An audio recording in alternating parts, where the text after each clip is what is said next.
Let's predict the Premier League, shall we? In 20th place now, I've got Southampton. Southampton are back after winning the playoff final against Leeds, and they've brought in some promising players in the likes of Finn Downs, Robertson Diaz, and Taylor Howard-Bellis, and some free transfers in the likes of Charlie Taylor and Adam Lallana, who is back after 10 years. There is one problem though, their defense. They conceded 63 goals last season in the Championship, and they finished 4th. They also conceded 2 less goals than Birmingham City, who got relegated to League One that same season. So that shows how bad their defense was. There will be goals in this team, Charles. Some other side will be entertaining, but I think they'll just finish 20th. In 19th place now, I've got Nottingham Forest. I don't trust Espirito Santo. I don't trust him at all. They have a really good squad with players like Anthony Elanga, Callum Hudson-Odoi, Chris Wood, and Morgan Gibbs-White, their most important player. And they've also signed the likes of Nikola Milenkovic and Elliot Anderson for £40 million. I just don't trust Nuno and their owner, Marinakis. I don't trust him.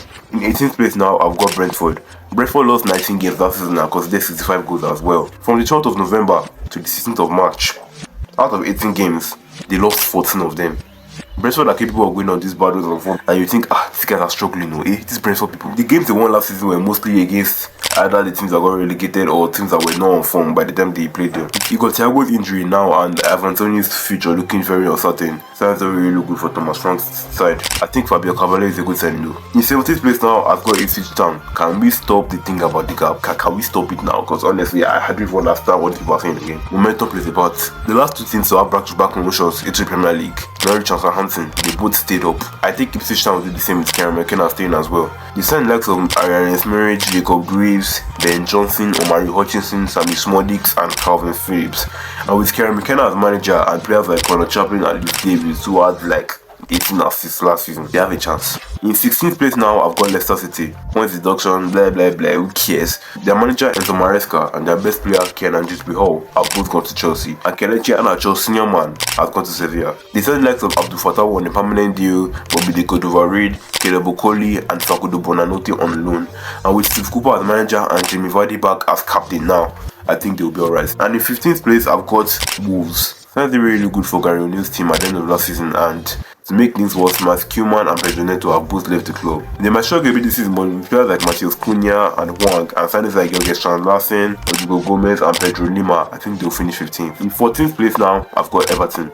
Without the point deduction, Everton would have finished 12th with 48 points, which shows how Sean Dyche has things under control. The loss of Onana will be massive, but with signings like Tim Iwe Egbuna, Iliman Ndiaye, Jacob Bryan, and Jesper Lindstrom on loan are promising. If they really want to kick on from last season, they really need goals, because if the likes of Calvert Lewin and Beto start firing blanks, then they need a striker. In 13th place, I've got Fulham. They were decent last season and they finished 13th, but then Yapalinha, Bob De Cordova-Reid, Willian, Tosin, and Tim Bream have left the club, with signings like Ryan Sessegnon, Emil Smith-Rowe, and Yogi Cuenca added to the squad. And they still have players like Andreas Pereira, Harry Wilson, and Rodrigo Muniz. Even though these Muniz guys I suspect them, they'll be fine under Marco Silva. In 12th place, I've got Brighton. De Zerbi has gone after Behozla, a 31-year-old man. He's their new coach. Losing Gross to Dortmund is a massive loss. I mean, he's their all-time Premier League top scorer. He's probably their all-time Premier League assist leader as well. He's been a fantastic player for them. But signings like Ibrahim Osman, Yankuba Minte, and Matt Whiffer are really good signings. Now, together with players like Mitoma, João Pedro, Sonny March, and Simon Adingra,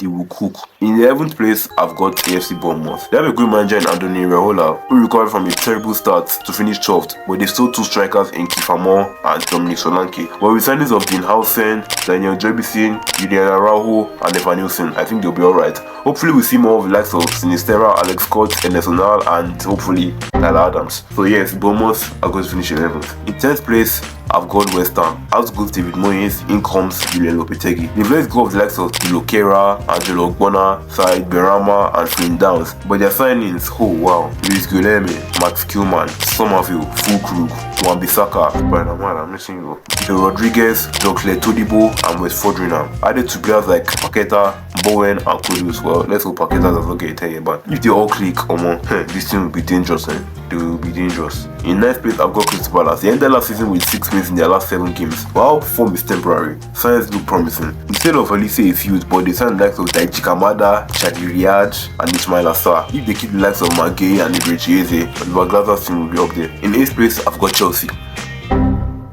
they got up this club. They ended last season very well with only one defeat in their last 15 games, with the likes of Cole Palmer, Nicholas Jackson and Andy Madueke clicking. Even Ryan Sterling himself was scoring some goals. But then they sacked Pochettino in favour of Enzo Maresca from the Championship. Not too convinced though. But anyhow, this is another transition season for Chelsea.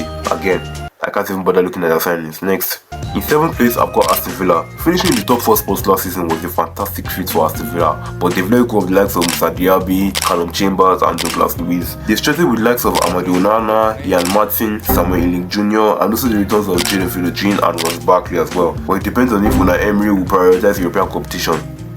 It's very annoying, man. The whole Olympiacos, you could not beat them. You could not beat the whole Olympiacos. That thing still vex you. Hey now.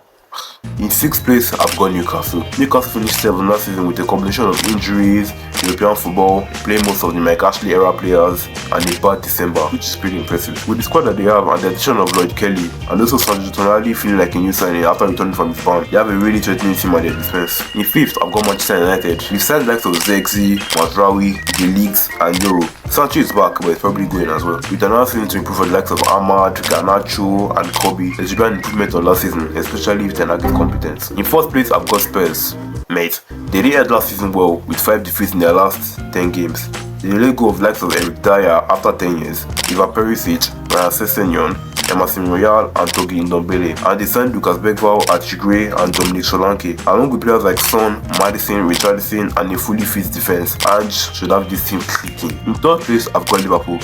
They haven't signed anyone yet, but I wonder why people are complaining. Yes, Jurgen Klopp said his goodbyes and it's not as replaced him, but apart from a CDM, take a look at this team and tell me that they are not top 4, top 5 quality. Like please, people are saying they'll finish 7th. Like come on, how? My only worry for Liverpool now is the contract situation with Van Dijk, Trent and Salah. Apart from that, the team is quality. Also, yeah, what are you guys going to do with Tyler Morton?